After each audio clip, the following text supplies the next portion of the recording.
Hello friends, હું જીતી ગુણલિયા આપ સૌનું મારુતિ એકેડમીમાં હાર્દિક સ્વાગત કરું છું. નિખિલ, બધું રેડી કરી નાખ્યું છે ને?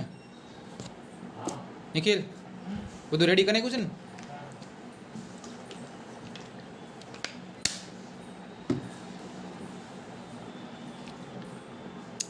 હેલો ફ્રેન્ડ્સ, હું જીતી ગુંડલિયા આપ સૌનું મારુતિ એકેડમીમાં હાર્દિક સ્વાગત કરું છું.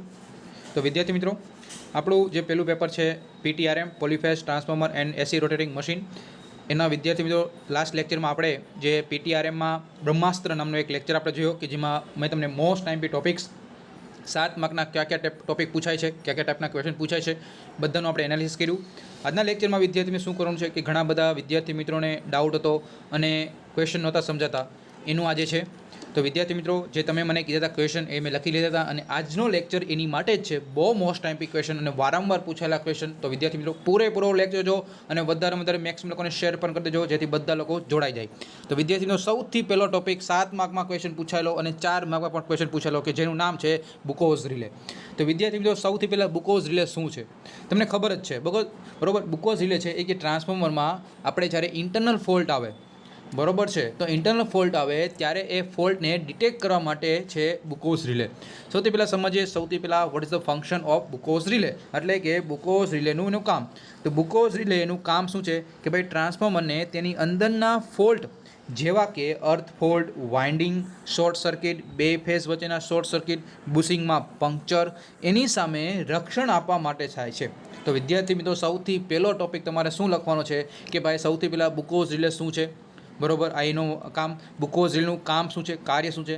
બીજો પોઈન્ટ લખવાનો છે કે બુકોઝ રિલે ક્યાં હોય ટ્રાન્સફોર્મરમાં. તો બુકોઝ રિલે છે એ આપણી ટ્રાન્સફોર્મરના જે મુખ્ય ટેન્ક હોય, ટ્રાન્સફોર્મર છે એ ટ્રાન્સફોર્મરના જ્યારે મુખ્ય ટેન્ક અને કન્ઝર્વેટર એ બે વચ્ચે આપણે શું લગાડવામાં આવે છે, બુકોઝ રિલે લગાડવામાં આવે છે. ક્યાં હોય લગાવવામાં, આકૃતિ બતાડો સાહેબ, તો હમણાં આકૃતિ પર તમને બતાડું છું, બરોબર છે. પછી આપણે કે જેમાં બુકોઝ રિલે છે એકચ્યુઅલમાં કામ કેમ કરે તો એ પણ આપણે સમજીએ. તો આ એક પહેલો ટોપિક છે, એનું કાર્ય, ક્યાં લગાડવામાં આવે, ક્યાં મૂકવામાં આવે, એની રીતે. હવે આપણે નેક્સ્ટ ટોપિક ઉપર જઈએ, જે તમે અહીંયા સ્ક્રીન ઉપર જોઈ શકો છો. ઓકે વાલા મિત્રો, થોડુંક ઝૂમ આઉટ કરી દઉં જેથી તમને દેખાય. ચાલો રોટેટ કરી દઈએ. આઈ થિંક તમને બધું પરફેક્ટ દેખાતું હશે. ચાલો, તો સૌથી પહેલાં વિદ્યાર્થી મિત્રો, આ છે ટ્રાન્સફોર્મર, અહીંયા ટેન્ક, બરોબર છે, આ છે કન્ઝર્વેટર ટેન્ક અને એ બે વચ્ચે અહીંયા જોડેલી છે બુકોઝ રિલે.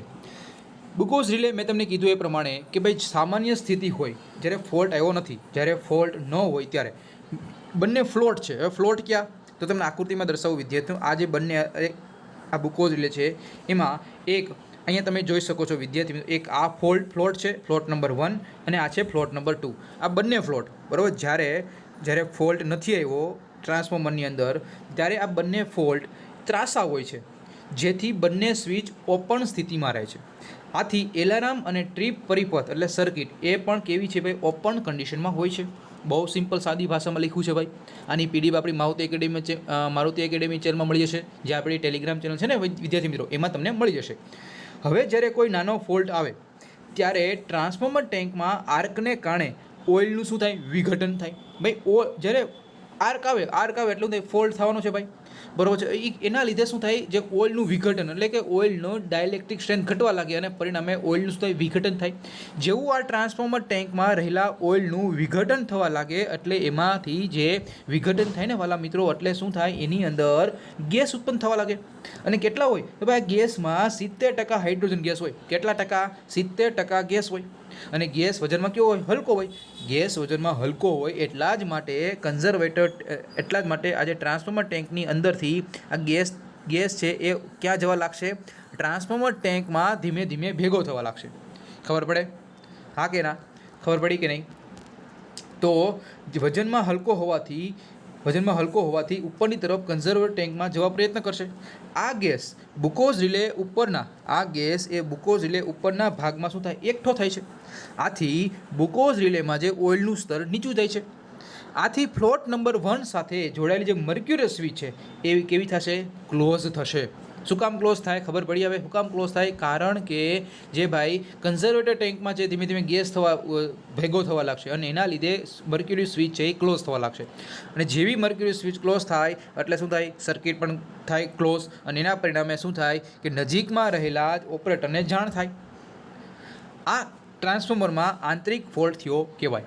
આ ટ્રાન્સફોર્મરને જલ્દીથી સપ્લાયથી છૂટું કરવામાં આવે છે. જો ન કરવામાં આવે, જો આપણે છૂટું કરવામાં ન આવે તો જ આ ઇન્ટરનલ ફોલ્ટ, આંતરિક ફોલ્ટ એ ગંભીર ફોલ્ટમાં રૂપાંતરણ થઈ શકે છે. ખ્યાલ આવે ભાઈ વિદ્યાર્થી મિત્રો? હા કે ના? તો તમે ખબર પડી ગઈ, બરોબર છે. ધીમે ધીમે ગેસ ઉત્પન્ન થવા લાગે છે, બરોબર, અને ધીમે ધીમે આ જે ફ્લોટ કન્ડિશન છે, બરોબર, એ ધીમે પ્રેશર આવે એટલે અલાર્મ સર્કિટ ટ્રીપ થાય, અને અલાર્મ સર્કિટ ટ્રીપ થાય એટલે આપણે સમજી જવાનું કે ભાઈ હવે ફોલ્ટ થયો છે. બીજી કન્ડિશન વિચારીએ, જ્યારે ટ્રાન્સફોર્મરની અંદર ગંભીર ફોલ્ટ થાય છે ત્યારે ટ્રાન્સફોર્મરના અંદરના ઓઇલના દબાણમાં બહુ વધારો થઈ જાય. આથી બુકોઝ રિલેમાં થઈ કન્ઝર્વેટર ટેન્ક તરફ ઝડપથી ઘસવા લાગે, ઝડપથી જાય.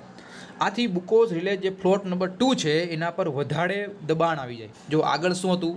આગળ એવું હતું કે જે ભાઈ ડિકમ્પોઝ થાય છે, વિઘટન થાય છે ગેસ, એ ગેસના લીધે મર્ક્યુરી સ્વિચ છે એ ક્લોઝ થાય છે, બરોબર છે. જ્યારે બીજી કન્ડિશનમાં શું થાય છે કે ટ્રાન્સફોર્મર ઓઇલના દબાણમાં વધારો થાય અને એના પરિણામે કન્ઝર્વેટર ટેન્ક તરફ ઘસવા લાગે અને ઓઇલ ઉપર ઓઇલ છે એ દબાણ દ્વારા ખસવા લાગે અને પરિણામે જે ફ્લોટ નંબર 2 સાથે જે મર્ક્યુરી સ્વિચ છે, ફ્લોટ નંબર 2 સાથે જે મર્ક્યુરી સ્વિચ જોડાયેલી છે, બરોબર છે, તો એમાં શું થાય છે વિદ્યાર્થી મિત્રો? ઓકે, એક મિનિટ, થોડોક આ વિદ્યાર્થીનો પ્રોબ્લેમ થયો છે. ઓકે, પીડીએફમાં થોડોક સપોર્ટ કરજો, બરાબર. આ ગેસનું એક સેમ્પલ લેવામાં આવે છે અને જેનું પૃથ્થકરણ કરી એક મિનિટ, યસ, અને શું થાય છે વિદ્યાર્થીઓ? સ્વિચ છે એ સ્વિચ ક્લોઝ થાય છે અને જે પરિણામે સર્કિટ ટ્રીપ થઈ જાય છે, જેને લીધે ટ્રાન્સફોર્મરને શરીરમાંથી છૂટું પાડવામાં આવે છે. આ ગેસનું સેમ્પલ લેવામાં આવે છે અને જેનું પૃથ્થકરણ કરી કયા પ્રકારની ઇન્સ્યુલેશન ફેલ થયું છે એ જાણી શકવામાં આવે છે. અને આમ બુકોઝ રિલે આ ગેસ ઉપર કાર્ય કરતો હોવાથી આને આપણે ગેસ ઓપરેટ રિલે પણ કહેવામાં આવે છે.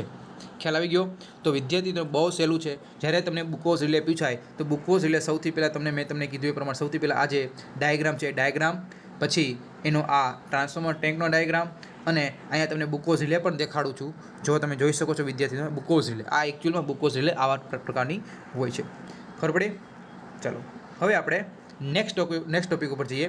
તો વિદ્યાર્થીઓ આ જે મેં તમને વાત કરી હતી એ પ્રમાણે કે જે પહેલા ચેપ્ટરમાંથી ઘણા બધા વિદ્યાર્થી મિત્રોએ મને કીધું હતું, કે સાહેબ કે જે એક જ મિનિટ, ઓકે, કીધું હતું કે સાહેબ અમને પહેલા ચેપ્ટરમાંથી જે ટ્રાન્સફોર્મર ટેન્ક છે, એટલે કે ટ્રાન્સફોર્મર ટેન્કના જે બુકોઝ રિલે છે, તો એ અમને નથી આવડતું, એનો આપણે ટોપિક કવર કરી દો.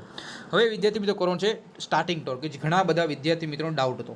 ચલો તો સૌથી પહેલાં સમજીએ સ્ટાર્ટિંગ ટોર્ક કોને કહેવાય, અને આમાં રિલેટેડ ક્વેશ્ચન પૂછાય છે. સ્ટાર્ટિંગ ટોર્ક મેળવવાનું સૂત્ર, મેક્સિમમ ટોર્ક મેળવવાનું સૂત્ર, બરાબર. તો આપણે રનિંગ ટોર્ક મેળવવાનું સૂત્ર, બંને આપણે બધા ટોર્કના સૂત્રના આજે ડેરિવેશન કરાવવાનું છું.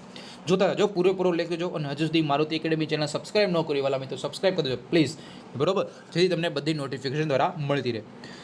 સ્ટાર્ટિંગ ટોર્ક કોને કહેવાય? સ્ટાર્ટિંગ ટોર્ક એટલે કે મોટર જ્યારે સ્ટાર્ટ થાય ત્યારે એ સમયે જે ઉત્પન્ન થતું ટોર્ક એને કહેવાય સ્ટાર્ટિંગ ટોર્ક. એટલે કે સ્ટાર્ટિંગ ટોર્ક એટલે TST. સ્ટાર્ટિંગ ટોર્ક આપણે ખબર છે કે ભાઈ ઇન્ડક્શન મોટર છે, તો ઇન્ડક્શન મોટરમાં રોટર છે, રોટરને ફેરવવું છે, તો એ ફેરવવા માટે શું જરૂરી છે? તો એ સ્ટાર્ટિંગ ટોર્કની કિંમત એ કોના ઉપર આધાર રાખે? તો સ્ટાર્ટિંગ ટોર્કની કિંમત એ સ્ટેટરના ફ્લક્સ ઉપર, રોટર કરંટ ઉપર, સ્ટાર્ટિંગ પાવર ફેક્ટરના ગુણાકારના સમપ્રમાણમાં આવે છે. આથી સ્ટાર્ટિંગ ટોર્કની કિંમત છે એ કેના ઉપર આધાર રાખે છે વિદ્યાર્થી મિત્રો? એ એક મિનિટ, ઓકે, તો મેં તમને કીધું એ પ્રમાણે કે ભાઈ સ્ટાર્ટિંગ ટોર્ક છે કોના ઉપર રાખે છે? ફ્લક્સ ઉપર, રોટર કરંટ અને રોટર પાવર ફેક્ટર cos ∅2. તો જોઈ લો તમે આરામથી, એ તમે પહેલું સેન્ટેન્સ યાદ રાખ્યું હોય તો આરામથી તમે લખી શકો, T is directly proportional ∅I2 cos ∅2. બરાબર છે? ડન. ચાલો આગળ જોઈએ અને આપણે ઇરેઝ કરી દઈએ જેથી તમને દેખાય, બરાબર, પરફેક્ટ રીતે. થોડુંક મોટું ઇરેઝર કરી દઉં એટલે ફટાફટ વાંધો આવે નહીં. ચાલો હવે આપણે ખબર છે કે વિદ્યાર્થી મિત્રો શું ખબર છે કે રોટર કરંટ છે, એ રોટરની અંદર જે કરંટ છે, રોટરની કરંટ એટલે શું? V2 અપોન, એટલે કે આપણે ખબર છે V is equal two IR, આઈને સૂત્રનો કરતા બનાવી આપણે ખબર છે V is equal two IR, એમાં આઈનો સૂત્રનો કરતા બનાવી તો શું થાય? R અપોન V થાય કે નહીં? તો અહીંયા એવું જ છે, આ V એટલે શું? E2, તો E2 અને X2 અહીંયા શું છે? સોરી I, તો અહીં શું થશે? સોરી અહીંયા થોડી ભૂલ થઈ ગઈ, okay, sorry, V is equal two IR, V is equal two IR, તો આરને સૂત્રનો કરતા બનાવી તો શું થાય? V અપોન I, પણ શું થાય? V upon I. Okay, correction કરી લેજો વિદ્યાર્થી મિત્રો, થોડુંક ચાલો, તો વિદ્યાર્થી મિત્રો એટલા માટે તમે જોઈ શકો છો કે આઈ ઇઝ ઇક્વલ શું થશે, I2 is equal two E2 upon X2 અથવા Z2. હવે ઝેડ એટલે શું, ઝેડ એટલે શું થાય આપણને ખબર છે, ઝેડ એટલે કે અંડર રૂટમાં R2² પ્લસ X2², જે તમને ખબર જ છે, બરાબર છે. એવી જ રીતે પાવર ફેક્ટર એટલે કે cos φ2, તો તમને થર્ડ સેમ તમે ભણી ગયા છે કે નહીં, બરાબર. શું કે ભાઈ cos φ એટલે શું થાય, R2 upon Z2, yes or no, R2 upon Z2, અને Z2 એટલે શું, R2² પ્લસ X2². તમને એમ થતું હશે કે સાહેબ આ X2 Z2 2 કેમ બધે આવે છે, એનું કારણ છે કે રોટર છે એટલે, બરાબર. સ્ટેટર હોત તો કાંઈ આવત નહીં, આરો ના આવત, પણ રોટર છે એટલે એને બીજા સેકન્ડ તરીકે આપણે દર્શાવ્યું છે. ડન.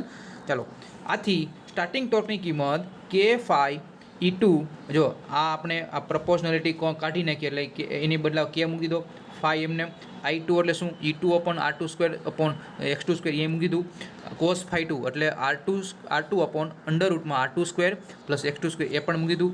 તો જો આ રૂટ નીકળી જાય તો વધે શું, ખાલી એમ નંબર રહે, અને ઉપરનું શું લખ્યું, K φ E2 ઇન્ટુ R2 લખ નાખ્યું. ચાલો ઇરેઝ કરી દઉં, ખ્યાલ આવે છે ને વિદ્યાર્થી મિત્રો. ચાલો, જ્યાં K શું છે તમને ખબર જ છે, K શું છે, અચળાંક છે, φ ફ્લક્સ, E2 સ્થિર સ્થિતિ સમયે રોટરમાં વોલ્ટેજ, R2 એટલે રોટરનો રેઝિસ્ટન્સ, અને X2 એટલે સ્થિર સ્થિતિ સમયે રોટરનો રેઝિસ્ટન્સ. તો એનો મતલબ આ શું થયો, સ્ટાર્ટિંગ ટોર્ક માટેનું સૂત્ર થઈ ગયું. સાવ સહેલું, રમતિયાળ, બરાબર, રમતિયાળ થઈ ગયું ને. ઓકે, ચાલો. તો વિદ્યાર્થી મિત્રો હવે આપણે જોવાના છીએ મહત્તમ સ્ટાર્ટિંગ ટોર્ક માટેની શરત, એટલે કે condition for maximum starting torque. 4 માર્કમાં પૂછેલો ક્વેશ્ચન છે. ચાલો વિદ્યાર્થી મિત્રો, તો શરૂઆત સ્ટાર્ટિંગ કરીએ. હવે ઓલરેડી વિદ્યાર્થી મિત્રો મેં હમણાં સમજાવ્યું કે ભાઈ ઇન્ડક્શન માટે સ્ટાર્ટિંગ ટોર્કનું સૂત્ર શું છે. સૌથી પહેલાં આ તમારે યાદ રાખવું પડશે, તો જ તમે આ આખું ડેરિવેશન કરી શકશો, નહીંતર તમને થોડુંક તકલીફ પડશે, બરાબર. ઇન્ડક્શન માટે સ્ટાર્ટિંગ ટોર્ક એટલે TS is equal to K φ E2 R2 upon R2² plus X2². Maximum starting torque માટે મારે શું કરવું પડે, કોઈ પણ વસ્તુ તમારે મેક્સિમમ જ્યારે જોતું હોય ત્યારે તમારે શું કરવું પડે, એનું વિકલન કરવું પડે, ઇંગ્લિશમાં કહેવાય ડિફરન્શિએશન કરવું પડે. હવે મારે જોઈએ છે મહત્તમ સ્ટાર્ટિંગ ટોર્ક, એટલે કે ભાઈ જે મારું સ્ટાર્ટિંગ ટોર્ક છે એનું મારે વિકલન કરવું પડે, ડિફરન્શિએશન કરવું પડે વિથ રિસ્પેક્ટ ટુ રેઝિસ્ટન્સ, એટલે કે DTS upon DR2 is equal two 0. જેવું ડિફરન્શિએશન 0 થશે એટલે શું મને મળે ભાઈ, મેક્સિમમ સ્ટાર્ટિંગ ટોર્ક મળે. ખ્યાલ આવ્યો.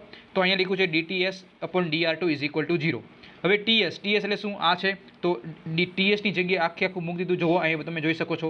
હવે મારે અહીંયા હું અહીંયા વિદ્યાર્થી મિત્રો, હું તમને એમ કહેવા માગું છું કે હું અહીંયા કોનું વિકલન કરું છું, તો અહીંયા ભાઈ R2નું કોની સાપેક્ષે, TSની સાપેક્ષે, એટલે કે TSનું આમ જોઈએ તો TSનું R2ની સાપેક્ષે વિકલન કરવાનું છે. એનો મતલબ કે ભાઈ જ્યાં આપણે R2 દેખાય ત્યાં આપણું વિકલન કરવાનું. પણ અહીંયા શું છે, એક મહત્વનો સ્ટેપ છે, અહીંયા ભાગાકારનો રૂલ લાગુ પડશે. કેમ? કારણ કે વચ્ચે છે નીચે લીટી. તો ભાગાકારનો નિયમ તમને ખબર હશે વિદ્યાર્થી મિત્રો કે છેદ એમનેમ, બરાબર, છેદ એમનેમ અંશનું વિકલન, બરાબર, લખવું હોય તો લખી લો, ઘણા તો ખબર જ છે. છેદ એમનેમ સોરી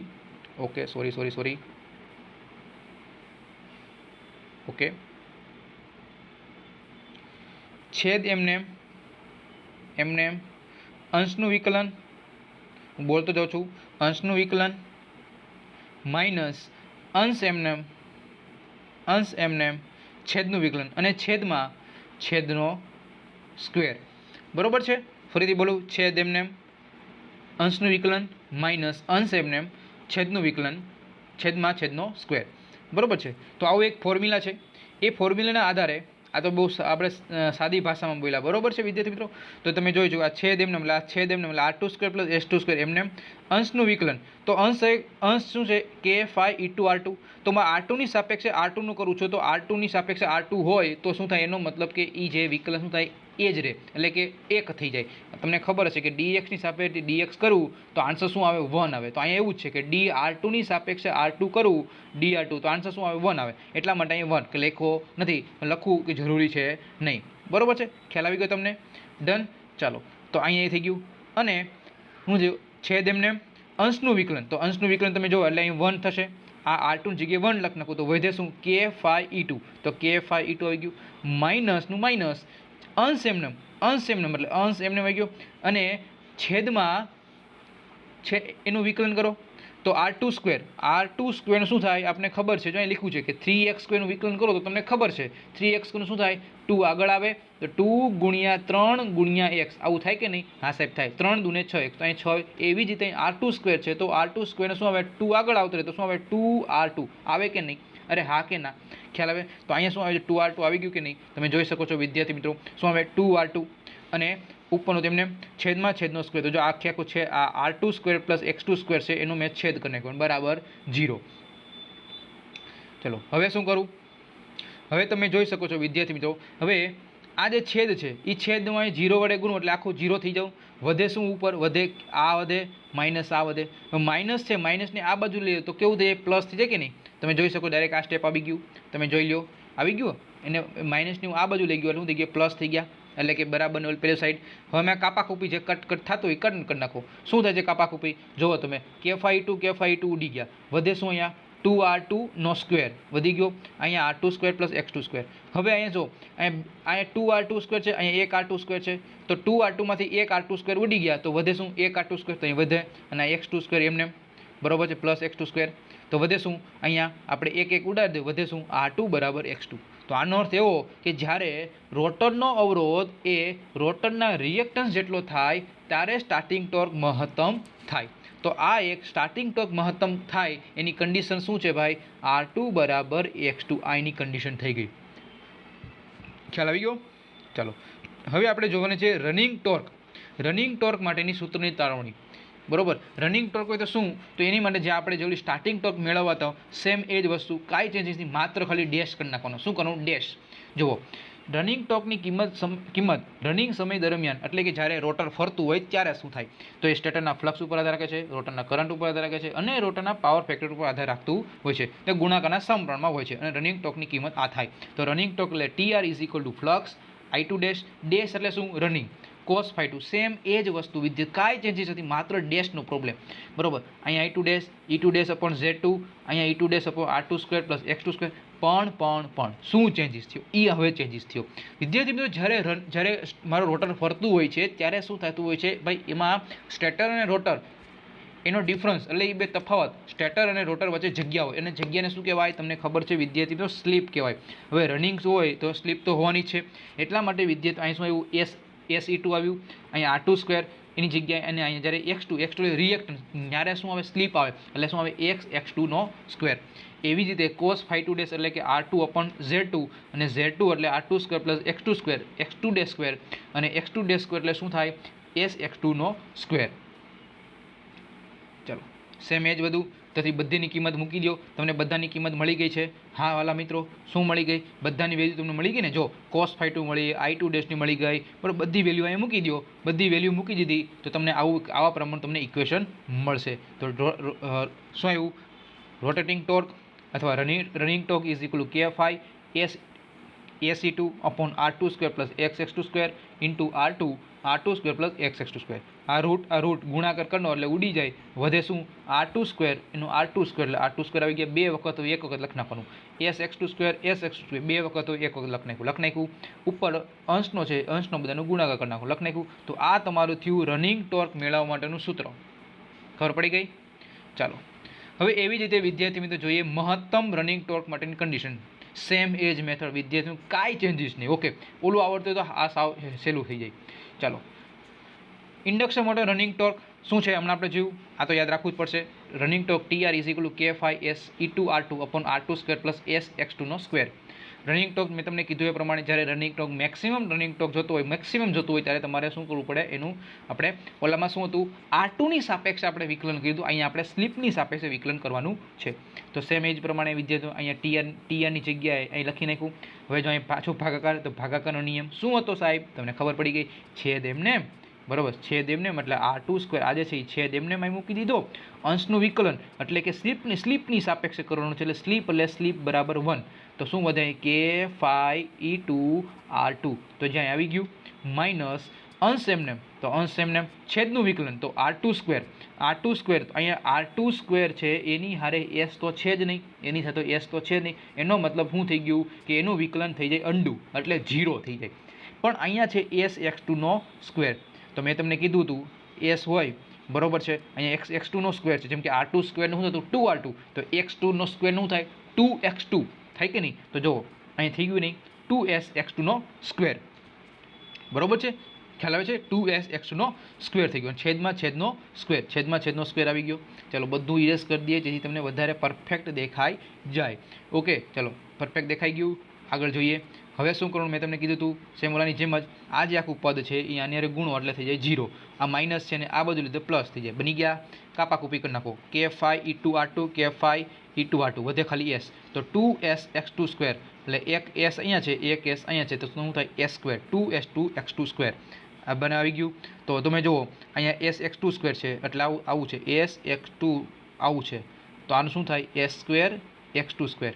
તો અહીંયા s એક વખત છે, બરોબર, જ્યારે અહીંયા શું છે 2 વખત છે, તો 2માંથી એક બાદ કરી નાખું તો વધે હું એક વખત s square x2 square is equal to r2નો સ્ક્વેર. આવું થાય, બરોબર. બધાને સ્ક્વેર ઉડાડી દે તો વધે શું? વધે આવું થાય r2 is equal two sx2. આ જે છે વિદ્યાર્થી મિત્રો એ છે મેક્સિમમ રનિંગ ટોર્ક માટેની કન્ડિશન. એટલું તમારે હોય ત્યારે તમારે મેક્સિમમ રનિંગ ટોર્ક તમને મળી શકે.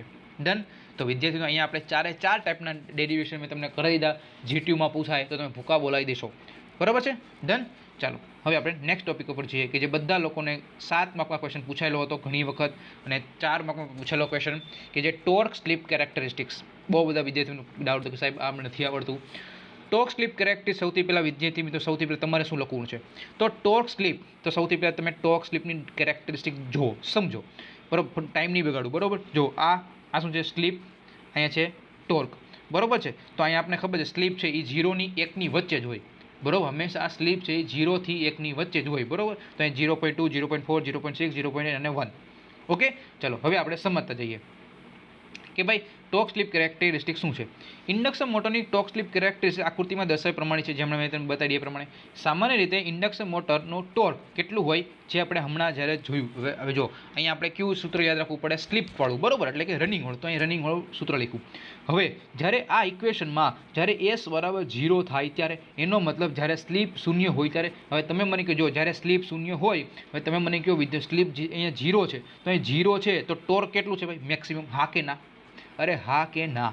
હા સાહેબ હોય, બરોબર છે. હવે શું થયું કે જ્યારે ઇન્ડક્શન મોટરનો સ્લીપ એ ટોર્ક એ સ્લીપના સમપ્રમાણમાં હોય. જુઓ અહીંયા torque is directly proportional slip છે. જુઓ એસ.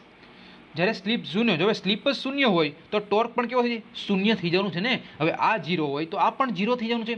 એટલા માટે જો સ્લીપ જ 0 છે તો ટોર્ક જ નથી ઉદ્ભવ્યું, એનો મતલબ સિંક્રોનસ સ્પીડે મારી મોટર ચલાવી શકું નહીં, બરોબર. એનો મતલબ સ્લીપ 0 તો સ્પીડ પણ 0 એવું તમે કહી શકો. ખ્યાલ આવ્યો વિદ્યાર્થી મિત્રો? ચાલો હવે આપણે બીજી કન્ડિશન વિચારીએ. બીજી કન્ડિશન શું છે કે ભાઈ સ્લીપની કિંમત ખૂબ જ ઓછી હોય ત્યારે, 0 નહીં હોય ખરા પણ કે બહુ ઓછી. હવે જ્યારે બહુ ઓછી હોય ત્યારે પણ torque is directly proportional S તમે કહી શકો. એટલે જેમ તમે સ્લીપની કિંમત વધારતા જાઓ એમ સ્ટોકની સ્પીડ પણ વધારવા લાગે. આનો અર્થ એવો થાય કે સ્લીપ નાની કિંમત એ ટોર્ક એ સ્લીપના સમપ્રમાણમાં છે. આથી ટોર્ક અને સ્લીપ વચ્ચેનો ગ્રાફ કેવો તમને મળશે? થોડોક સેમ મળશે. એટલે કે આ ગ્રાફ તમને મળશે. જો ધીમે ધીમે હું ટોર્ક સ્લીપ પણ વધારતો જાઉં અને ટોર્ક પણ વધતો જાય, એટલે આ મારો ધીમે ધીમે વધતો જાય. ખબર પડી ગયો? આ મને એક ગ્રાફ મળી શકે. ચલો હવે આપણે ત્રીજી કન્ડિશન વિચારીએ કે જ્યારે સ્લીપ ખૂબ જ વધારે છે. શું છે ભાઈ? ખૂબ જ વધારે. સૌથી પહેલાં આપણે શું? સ્લીપ બરાબર 0 હોય તો શું કે ભાઈ સ્પીડ કંઈ મોટર ફરતી નથી, બરાબર. પછી સ્લીપ બરાબર 0 નથી પણ બહુ ઓછી છે ત્યારે ધીમે ધીમે આપણે ખબર torque is directly proportional S. જેમ સ્લીપ વધારતો જાવ એમ સ્પીડમાં પણ વધારો થતો, એટલે કે ટોર્કમાં પણ વધારો થતો જાય અને સ્પીડમાં પણ વધારો થતો જવાનો છે, બરાબર છે. તો હવે આપણે જોઈએ કે ખૂબ જ વધી હોય સ્લીપ કેવી છે? બહુ વધારે છે. સ્લીપની કિંમત બહુ વધી જાય. સ્લીપની જે કિંમત વધી જાય તો ત્યારે શું થાય છે? ત્યારે એસની કિંમત વધીને S is equal two R2/X2 એટલે કે ટોર્કની કિંમત મને મહત્તમ મળે.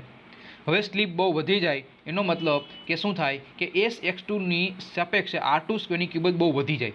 એનો મતલબ કે torque is directly proportional 1/s કે જેટલી સ્લીપ વધારું પણ ટોર્કમાં કાંઈ ફેરફાર થાય નહીં, એટલે ખૂબ જ ઓછો ફેરફાર થાય, એટલે કે ઘટવા લાગે. શું લાગે? ઘટવા લાગે. એનો મતલબ સ્લીપની વધારે કિંમત મોટર દ્વારા ઉત્પન્ન થતો ટોર્ક એ વ્યસ્ત પ્રમાણમાં છે. એટલે ધીમે ધીમે હું વધારતો જાઉં વિદ્યાર્થી મિત્રો તો પણ ઘટવા લાગે. જે તમે જોઈ શકો છો વિદ્યાર્થી, જેમ જેમ હું વધારતો જાઉં પણ કેવું થાય છે? ઘટવા લાગે છે. કેવું થાય? ઘટવા લાગે. શું લાગે? ઘટવા લાગે. શું લાગે? ઘટવા લાગે છે. અને જ્યારે સ્લીપ 1 થઈ જાય, શું થાય? જ્યારે સ્લીપ 1 થઈ જાય ત્યારે ટોર્કની કિંમત કેવી થઈ જાય? શૂન્ય થતી નથી. ત્યારે કિંમત કેવું થઈ જાય? ટોર્ક શૂન્ય થાય, પરંતુ કંઈક તો કિંમત મળે છે, એને જ આપણે સ્ટાર્ટિંગ ટોર્ક કહેતા હોય છે. તો વિદ્યાર્થી મિત્રો, અહીંયા આપણે શું જોયું? ટોર્ક સ્લીપ કેરેક્ટરિસ્ટિક સમજવાનો ટ્રાય કરી. સૌથી પહેલાં તમારે એક આ ઇક્વેશન લખવું અને આ ઇક્વેશનના આધારે તમે આખું સમજાવી શકો. સૌથી પહેલાં સ્લીપ 0 થાય, પછી સ્લીપ 0 નહીં પણ થોડી કિંમત હશે, પછી સ્લીપ એ બહુ મેક્સિમમ હશે અને સ્લીપ બરાબર 1. તો વિદ્યાર્થી આ 4 કન્ડિશન લખો અને આ ડાયાગ્રામ દોરી નાખો, એટલે તમને 7 માર્કમાં પૂછાણો હોય તો એ 7 માર્કમાંથી એટલું તમે પરફેક્ટ લખી નાખો તો તમને મેક્સિમમ માર્ક મેળવી શકો છો. ચલો હવે આપણે વિદ્યાર્થી મિત્રો જોઈએ કે જાય ટોર્ક સ્પીડ કેરેક્ટરિસ્ટિક્સ. શું જોઈએ? Torque speed characteristics. ઇન્ડક્શન મોટરની ટોર્ક સ્પીડ કેરેક્ટરિસ્ટિક એ ટોર્ક સ્લીપ કેરેક્ટરિસ્ટિક જેવી જ છે, પણ એનાથી ઊંધી. શું છે? એનાથી ઊંધી. તો ચાલો સમજીએ કેવી રીતે ઊંધી છે એ પ્રમાણે. બરાબર? ચાલો આપણે એમણે જોયું કે ભાઈ એનું સૂત્ર શું છે? રનિંગ ટોર્કનું આપણે જોઈ લીધું. T = K∅SE/R2/R2² + SX2. Case number 1, જ્યારે સ્પીડ 0 ન હોય ત્યારે, એટલે કે n = 0 પણ s = 1, એટલે કે સ્પીડ 0 છે, એનો મતલબ એ બે વચ્ચે જે રોટર અને સ્ટેટર વચ્ચે કેવું છે? રોટર અને સ્ટેટર વચ્ચે છે સ્લીપ કેવી છે? મેક્સિમમ હશે, એટલે કે s = 1 છે. સ્ટાર્ટિંગ ટોર્કના સમયે s = 1 હોય છે. આ સમયે ટોર્ક શૂન્ય હોતો નથી, પરંતુ આપણે ટોર્કની કંઈક કિંમત મળે છે, એને જ આપણે શું કહેતા હોય છે? સ્ટાર્ટિંગ ટોર્ક કહેતા હોય છે. બીજો કેસ, જ્યારે સ્પીડ છે એની કિંમત 0 કરતાં વધી જાય, એટલે કે જે મારી જે સિંક્રોનસ સ્પીડ છે એની કરતાં ઓછી હોય, પણ જે ધીમે ધીમે વધે છે, 0 કરતાં ધીમે ધીમે વધવા લાગે છે. જેવી ધીમે ધીમે વધે એટલે કે જ્યારે મહત્તમ પછી ટોર્કની સ્પીડમાં વધારો થાય અને સ્લીપમાં પણ શું થાય? એની જગ્યાએ ઘટાડો થાય છે. ખબર પડે? શું થાય? એનાથી ઘટાડો થાય છે.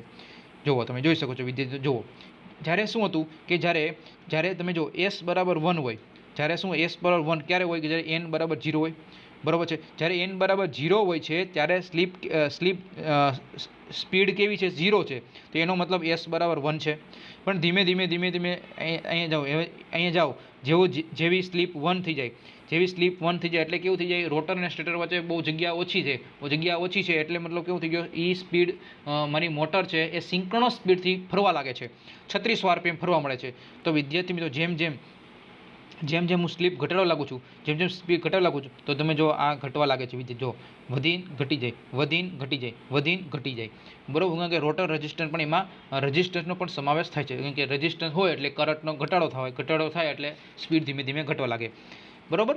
તો તમે અહીંયા જોઈ શકો છો, જ્યારે સ્પીડ n અને s સરખી થઈ જાય ત્યારે સ્લીપ કેવી થઈ જાય? 0 થઈ જાય. આનો મતલબ ટોર્કની કિંમત 0 અને ઇન્ડક્શન મોટર સિંક્રોનસ સ્પીડે ફરતી નથી.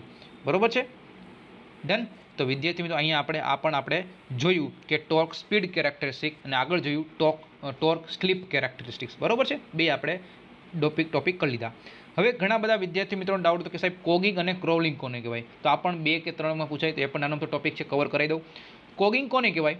કોગિંગ એટલે વિદ્યાર્થીઓ કે ઘણી વખત ઓછા વોલ્ટેજને કારણે જે મારી સ્ક્વિરલ કેજ ઇન્ડક્શન મોટર છે સ્ટાર્ટ નથી થતી.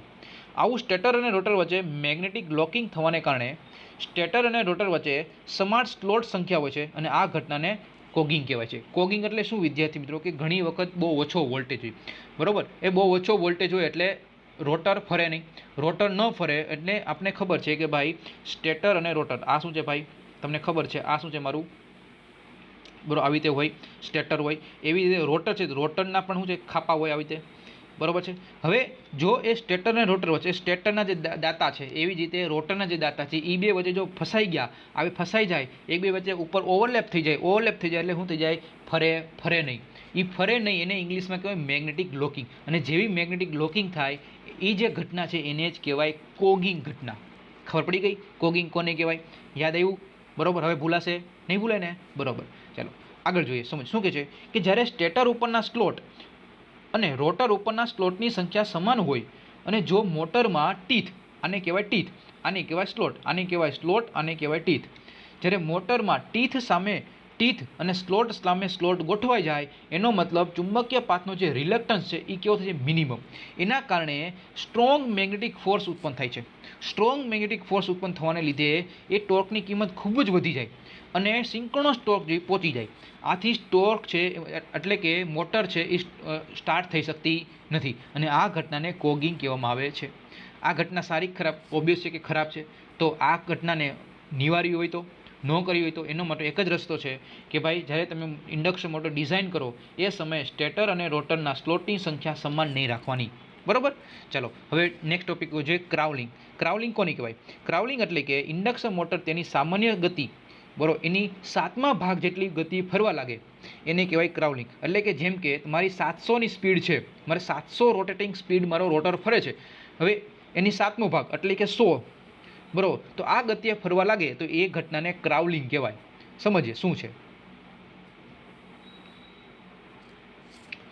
જ્યારે ઇન્ડક્શન મોટરને 3 ફેઝ સપ્લાય આપવામાં આવે ત્યારે રોટેટિંગ ફિલ્ડ ઉત્પન્ન થાય છે, પરંતુ મેગ્નેટિક ફિલ્ડ એ શુદ્ધ એટલે કે પ્યોર સાઇન વેવ હોતું નથી. આને સાઇન વેવ કહેવાય. બરાબર, પ્યોર સાઇન વેવ હોતું નથી. પ્યોર સાઇન વેવ ન હોય એનો મતલબ એમાં અલગ અલગ પ્રકારના હાર્મોનિક્સ ઉત્પન્ન થાય. હાર્મોનિક્સ કેવા થાય? થર્ડ, ફિફ્થ અને સેવન્થ. આ હાર્મોનિક્સ કારણે મેગ્નેટિક ફિલ્ડ ઉત્પન્ન થાય છે અને તમારી જે સ્પીડ છે એ મેઇન સ્પીડ કરતાં 7મા ભાગની, 3જા ભાગની અને 5મા ભાગની થઈ જાય છે અને મારો રોટર છે એ રોટર બેકવર્ડ દિશામાં અથવા ફોરવર્ડ દિશામાં ફરવા લાગે છે અને આને કારણે વિદ્યાર્થી મિત્રો આને જ કહેવાય ક્રાઉલિંગ ઘટના કહેવામાં આવે છે. બરાબર છે? ક્રાઉલિંગ કોને કહેવાય? ખ્યાલ આવી ગયો? આને કહેવાય ક્રાઉલિંગ. તો અહીંયા આપણે પહેલા અને બીજા ચેપ્ટરના જે આઈએમપી ટોપિક્સ તમે કીધા હતા એ ટોપિક કવર થઈ ગયા. હવે આપણે ત્રીજા ચેપ્ટર ઉપર જઈએ કે જે અત્યાર સુધી 2018થી લઈ લો તે 2021 સુધીના પેપરમાં, એટલે કે 8 પેપરમાં ખાલી એક પેપર સિવાય આ ક્વેશ્ચન પૂછાઈ લો કે અલ્ટરનેટના ઈએમએફનું સૂત્ર તારવો. 2015માં પણ પૂછાયેલો, 2016માં પણ પૂછાયેલો અને 2017માં પણ પૂછાયેલો ક્વેશ્ચન એ છે અલ્ટરનેટના ઈએમએફનું સૂત્ર. ચાલો તો સૌથી પહેલાં ડેરિવેશન કેવી રીતે છે, શું છે જોઈ લઈએ. સૌથી પહેલાં આ તમારે યાદ રાખવું પડશે કે ભાઈ અલ્ટરનેટના ઈએમએફના સૂત્ર માટે સૌથી પહેલાં થોડાક ધારવાનું છે. શું કે ભાઈ ફ્લક્સ એટલે કે ફ્લક્સ પ્રતિ પોલ, પી એટલે પોલની સંખ્યા, એનએસ એટલે સિંક્રોનસ સ્પીડ, એફ એટલે આવૃત્તિ, એન એટલે રોટરની સ્પીડ, ઝેડપીએચ, ઝેડ એટલે શું થાય? ઝેડ એટલે વાહકોની સંખ્યા, પીએચ એટલે ફેઝ, એ રીતે ટી એટલે ટોર્ક, કેપી એટલે ખબર છે પીચ ફેક્ટર, કેસી એટલે એની કહેવાય કોઇલ સ્પાન ફેક્ટર, કેડી એટલે ડિસ્ટ્રીબ્યુશન ફેક્ટર, કેએફ એને ફોર્મ ફેક્ટર, અને ફોર્મ ફેક્ટર કેટલું હોય? 1.11. બરાબર? ચાલો અહીંયા વિદ્યાર્થી મિત્રો કોઇલ સ્પાન ફેક્ટર એટલે પીચ ફેક્ટર આપણને ખબર છે. કોઇલ હોય એટલે બે બાજુ હોય એટલે એના ઝેડપીએચ એટલે કે ઝેડપીએચ બરાબર શું છે? ઝેડપીએચ ઇઝ ઇક્વલ ટુ 2 ટીપીએચ ફેસ. બરાબર, બંને ફેસ બાજુ છે એટલે કે 2 ટાઈમ્સ લીધો છે. ચાલો એને ઇરેઝ કરી દઉં. હવે ધારો કે દરેક સ્લોટમાં એક જ વાહક મૂકવાનો, જેમ કે અહીંયા સ્લોટ છે આવી રીતે, બરાબર, આ સ્લોટ, તો આ સ્લોટમાં બધામાં એક મેં શું મૂકે? કંડક્ટર મૂકવામાં આવ્યો છે. હવે આ કંડક્ટરને એક આંટો ફેરવો છે. કેટલો? એક આંટો ફેરવો છે ત્યારે એમાં ઉત્પન્ન થતું ઈએમ કેટલું હોય સાહેબ? તો ઈ average is equal to d∅/dt જેટલું હોય. એટલે કે એક આંટામાં જેટલું ફ્લક્સ ઉત્પન્ન થતું હોય એના માટે લાગતો સમય એને કહેવાય ઈએમએફ, એટલે કે ઈ એવરેજ કહેવામાં આવે છે. તો એક આંટા દરમિયાન કેટલું ઉત્પન્ન થાય? તો જેટલું આ ઉત્પન્ન થતું હોય એટલે કે 5p જેટલું. બરાબર, અને સમય કેટલો લાગે? તો સમય કેટલો લાગશે? 60/9 જેટલો સમય લાગે. તો ઈ એવરેજ બરાબર કપાતું ફ્લક્સ કેટલું છે? 5p, લાગતો સમય કેટલો? 60/9, છેદના છેદ ક્યાં જાય? અંશમાં, તો 5pn/60. પરંતુ n એટલે હું એ તો ખબર છે 120f/p. તો એની જગ્યાએ વેલ્યુ મૂકી દો તો મને મળ્યું ઈ એવરેજ ઇઝ ઇક્વલ ટુ 5 એટલે 5p 120f/60/p મને મળી ગયું. ચલો હવે શું કરવાનું? હવે તો સાવ સહેલું થઈ ગયું. આપણે ખબર છે શું કે ભાઈ ઈ average is equal to 2 times 5f2 volt થાય. એ શ્રેણીમાં એટલે સમાન જ્યારે સિરીઝમાં જોડેલા વાહકોની સંખ્યા કેટલું? 2 ટાઈમ્સ છે, મેં તમને કીધું એ પ્રમાણે. તો ઈએમએફની સંખ્યા કેટલી થાય? 2 ટાઈમ્સ 2πf ઇન્ટુ 2ph, 2 દુ 4 એટલે 4πfth થયું. બરાબર છે? તો અહીંયા ઈએમએફની પ્રતિ ફેઝ આરએમએસ કિંમત તો કેટલું છે ભાઈ? આપણે ખબર છે કે આને કેટલું હોય? એનો ફોર્મ ફેક્ટર હોય તો 1.11 વડે ગુણી દેવું પડે. તો 4.44 તો આપણે હમણાં જોયું, બરાબર, કે ભાઈ અહીંયા કેપીકેડીને ધ્યાનમાં રાખવાનું છે. તો 4π કેપીકેડી 5ftph વોલ્ટ. તો આ થયું પર ફેઝનું સૂત્ર તમને મળી ગયું. તો બહુ સહેલું છે વિદ્યાર્થીઓ, કાંઈ કાંઈ કરવાનું નથી, માત્ર સૌથી પહેલાં શું ધારવાનું છે, ધારવું છે, પછી ઈ એવરેજ ગોતી લેવાનું છે અને એક આટા માટે કેટલો સમય લાગે, એક આટા તમે ફ્લક્સ કેટલું કપાય, બધાની વેલ્યુ મૂકી દેવાની, પછી તમારે કહેવાનું કે ભાઈ ઈ એવરેજમાં કેટલો વોલ્ટેજ હોય, એવરેજમાં કેટલો વોલ્ટેજ હોય, ભાઈ 2πf જેટલો. તો આપણે ખબર છે ZPH એટલે કેટલું 2pH, બેનો ગુણાકાર કરો એટલે આ મળે, એને ગુણા 1.11 કરી નાખો, જે મળે તો કેપીકેડી લઈ લો. કેપીકેડી એટલે તમને પીચ ફેક્ટર અને ડિસ્ટ્રીબ્યુશન ફેક્ટર કરી લેવું પડે, કારણ કે સિંક્રનસ જનરેટર છે. એ મૂકી દીધું, બધાની વેલ્યુ મૂકી દીધી અને આપણો ડેરિવેશન મળી ગયું. આ તમને ડેરિવેશન વિદ્યાર્થી 4 માર્કમાં તમારા રોકડા માર્ક મળી ગયા. ઓકે, ચાલો નેક્સ્ટ ટોપિક ઉપર જઈએ, હન્ટિંગ. બરાબર, ઘણા એક છોકરાએ કીધું છે હન્ટિંગ શું છે, તો આ ક્વેશ્ચન પૂછાયેલો છે 3 માર્કમાં. હન્ટિંગ કોને કહેવાય અને હન્ટિંગની અસરો જણાવો. અને પછી આપણે અને પાછો એક બીજો ટોપિક છે એ પણ તમને કહું છું. હન્ટિંગ એટલે શું, સૌથી પહેલાં સમજીએ. જ્યારે સિંક્રોનસ મોટર છે, એ સિંક્રોનસ મોટરમાં સ્ટેટરની ફિલ્ડ અક્ષિસ સાથે બીજા સાથે નો લોડ ઉપર સંકળાયેલી હોય છે.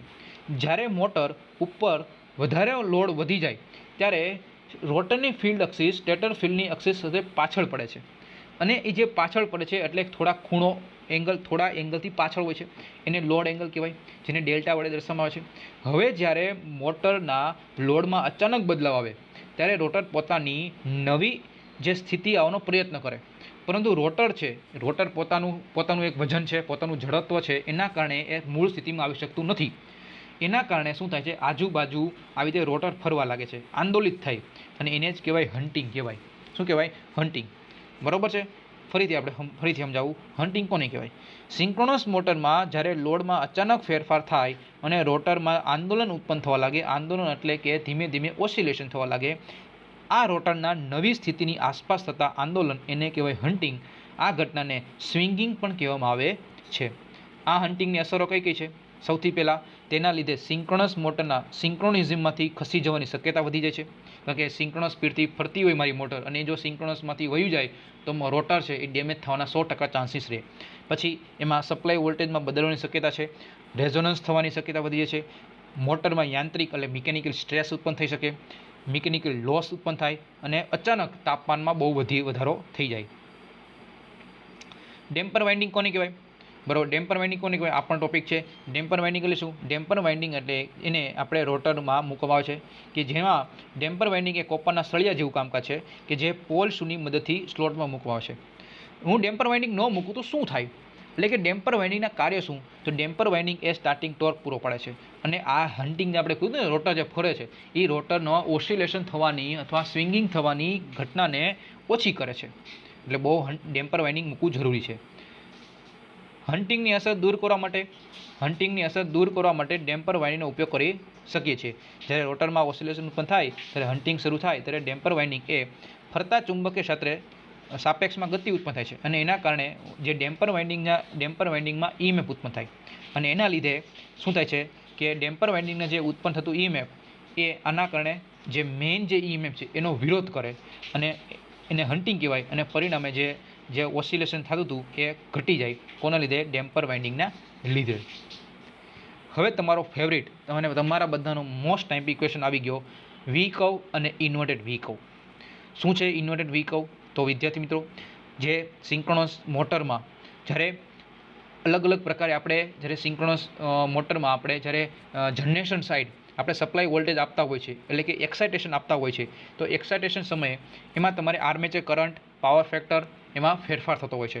તો એ સમયે મારે અલગ પ્રકારની અસર થાય છે, પાવર ફેક્ટરની અસર સમજવી છે. બરાબર છે. લેગિંગ છે, લીડિંગ છે, અલગ પ્રકારની power factor, cross magnetising effect થાય છે, મેગ્નેટાઇઝિંગ ઇફેક્ટ થાય છે. એ સમજવા માટે આ વી કર્વ અને ઇન્વર્ટેડ વી કર્વ બહુ જરૂરી છે. એટલા માટે સૌથી પહેલાં સમજીએ કે એક્સાઇટેશનની આર્મેચર કરંટ અને પાવર ફેક્ટરની ઉપર અસર વી કર્વ અને ઇન્વર્ટેડ કર્વ અહીં દર્શાવ્યો છે. સૌથી પહેલાં વી કર્વ કોને કહેવાય? વી કર્વ એટલે કે આર્મેચર કરંટ એટલે કે IA અને ફિલ્ડ કરંટ એટલે કે IF વચ્ચે લોડની વિવિધ પરિસ્થિતિ માટે દોરવામાં આવતા જે કર્વ છે એને કહેવાય વી કર્વ કહેવામાં આવે છે. તો તમે જોઈ શકો છો વિદ્યાર્થી મિત્રો, વી કર્વ કોને કહેવાય? વી કર્વ એટલે કે અહીંયા આર્મેચર કરંટ અને અહીંયા ફિલ્ડ કરંટ, એ બે વચ્ચે જે કર્વ રચાય એ કર્વને આપણે કહેતા હોય છે વી કર્વ. ઇન્વર્ટેડ વી કર્વ કોને કહેવાય છે? ઇન્વર્ટેડ વી કર્વ એટલે કે પાવર ફેક્ટર અને ફિલ્ડ કરંટ એ બે વચ્ચે જે કર્વ દોરવામાં આવે છે એને કહેવાય ઇન્વર્ટેડ વી કર્વ. આ તો માત્ર ડેફિનેશનની વાત થઈ, પણ શું છે સમજીએ. આપણે આ દોરવાનું છે. સૌથી પહેલાં વી કર્વ વિશે સમજીએ. 7 માર્કમાં માટે મોસ્ટ ટાઈમ ઇક્વેશન. જ્યારે સિંક્રોનસ મોટરમાં જ્યારે એક્સાઇટેશનની કિંમત ઓછી હોય થી આપણે વધારે કિંમત ઉપર જતા હોય છે ત્યારે આર્મેચર કરંટમાં શું થાય? ઘટાડો થાય. તમે જોઈ શકો છો વિદ્યાર્થી મિત્રો કે જેમ અહીંયા ફિલ્ડ કરંટ છે હું વધારતો જાઉં, જો ફિલ્ડ કરંટ વધારતો જાઉં છું જેમ તેમ આર્મેચર કરંટમાં શું થાય? ઘટાડો થવા લાગે છે.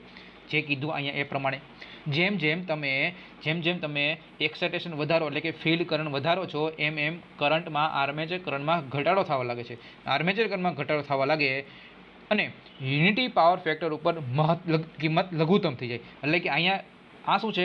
Unity power factor. જો આ યુનિટી લખ્યું છે, અહીંયા છે અંડર એક્સાઇટેશન, અહીંયા છે ઓવર એક્સાઇટેશન. તો જ્યારે વિદ્યાર્થી મિત્રો જ્યારે તમે ફિલ્ડ કરંટ ધીમે ધીમે વધારો કરતા જાઓ છો અને એ સમયે આર્મેચર કરંટ ઘટવા લાગે છે તો ત્યારે જે કન્ડિશન આવે એ અંડર એક્સાઇટેશનની કન્ડિશન આવે છે.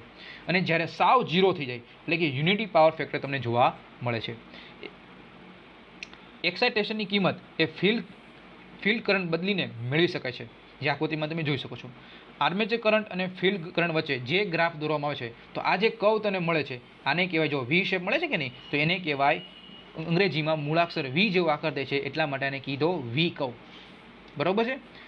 હવે આપણે જોઈએ ઇન્વર્ટેડ વી કર્વ. શું જોઈએ? ઇન્વર્ટેડ વી કર્વ. તમે જોઈ શકો છો વિદ્યાર્થી મિત્રો. જો હવે ગ્રાફ પાવર ફેક્ટર અને ફિલ્ડ કરંટ વચ્ચે ઊંધા વી કર્વ જેવું બનાવે છે. જો એટલે કે અહીં જો જેમ હું એક્સાઇટેશન વધારતો જાઉં જેમ વધારતો જાઉં છું પણ અહીંયા શું થાય છે? એમાં પણ અહીંયા પણ શું થાય છે? મેક્સિમમ વધતું જાય છે પણ એક એવો સમય આવશે કે ધીમે ધીમે પછી શું થાય? પછી વધતો નથી અને પછી ધીમે ધીમે ઘટવા લાગે છે વિદ્યાર્થી મિત્રો. તો અહીંયા આ ઇન્વર્ટેડ વી કર્વ કોની વચ્ચે છે? ઇન્વર્ટેડ વી કર્વ એ ફિલ્ડ કરંટ અને પાવર ફેક્ટર વચ્ચે, જ્યારે વી કર્વ એ ફિલ્ડ કરંટ અને આર્મેચર કરંટ વચ્ચે ગ્રાફ તમને જોવા મળે છે. ડન. તો વિદ્યાર્થી મિત્રો અહીંયા આપણે જે મશીનના PTRMના બાહુબલી લેક્ચરની પૂરું કરીએ છીએ. બાહુબલી લેક્ચર કેમ? કારણ કે અહીંયા જે ટોપિક આપણે પૂરા કર્યા વિદ્યાર્થી મિત્રો બહુ મોસ્ટ ટાઈમ ટોપિક છે. સાથે સાથે જે મેં તમને ટોપિક કવર કરાવ્યા હતા IMP ટોપિક્સ ચેપ્ટર નંબર 1માં છે કે જે અલગ જે delta star condition, star delta condition, delta star delta એ બધા કવર કરી લેજો વિદ્યાર્થી મિત્રો, ભૂલતા નહીં. બરાબર છે. હાઇડ્રોજન કુલિંગ સિસ્ટમ છે એ કવર કરી લેજો. તો જે તમને IMP ટોપિક કવર કરાવ્યા હતા એ તો ટોપિક કવર કરી જ લેવાના છે. અને આજનો પણ લેક્ચર જોઈ લેજો. માત્ર અડધી પોણી કલાકનો લેક્ચર તમને બહુ બેનિફિટ થશે આવનારી GTUની એક્ઝામમાં. ઓકે વિદ્યાર્થી મિત્રો, તો અહીં સુધી લેક્ચર રાખીએ અને મેક્સિમમ લોકોને શેર કરજો જેથી બધા લોકોને ફાયદો થાય. અને હજુ સુધી મારુતિ એકેડેમી ચેનલને સબસ્ક્રાઇબ ન કરી હોય તો સૌથી પહેલાં સબસ્ક્રાઇબ કરી દેજો અને બાજુમાં આવેલું જે બેલ આઇકન છે એને પ્રેસ કરી દેજો જેથી બધી નોટિફિકેશન તમને મળતી રહે. ટેલિગ્રામમાં પણ જોડાઈ જાઓ અને તમને PDF તમને એમાં મળી છે. ત્યાં સુધી bye, take care, see you soon, wish you all the best friends.